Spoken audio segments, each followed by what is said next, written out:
$100 withdraw দিছি ভাই আমার জীবনে প্রথম।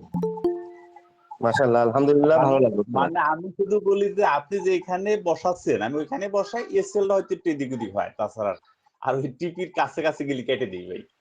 এটা এখনো মানে না না নিজেরে কন্ট্রোল করতে পারি না। ওইটা ভয় কারণ আছে ওই যে আপনি অনেকদিন ধরে লাভে নাই এটা। আমিও তো মনে করেন আমি তো জানি যে আপনি বলছেন যে ভাই 15 তে গেছে এই 7 পিসের জন্য দরকার নাই কেটে দেন।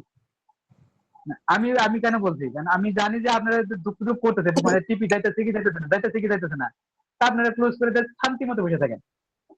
না 7 পিস ব্যাপার না, যদি আপনারা ধরেন যে এই ভাই 7 পিস আজকে ভাই আপনি আপনারা আপনারা দিলেন যেভাবে গাইড 1 দিতেছেন আমার মনে হয় না কোনো মেন্টর বা কোনো লোক ট্রেডের বিষয়ে এভাবে গাইড দিবে। আপনাদের সত্যি কথা হৃদয় থেকে অসংখ্য ধন্যবাদ আপনাদের তিনজনকে।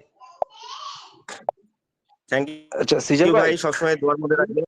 আর একটা মজার কাহিনী বলি, শোনেন। হ্যাঁ, মজার কাহিনী হচ্ছে, আমি যখন প্রথম মেন্টরশিপ, তো তখন হচ্ছে যে ট্রেড সবই বুঝতাম, অনেস্টলি স্পিকিং ট্রেড বুঝতাম, মেন্টরশিপে এসেছি, লাইভে দেখাইতাম যে এখান থেকে এটা হবে, বাট এই যে লাইভ ট্রেড প্রেজেন্টেশন বা এগুলার ক্ষেত্রে অতটা মাথা দেয়নি।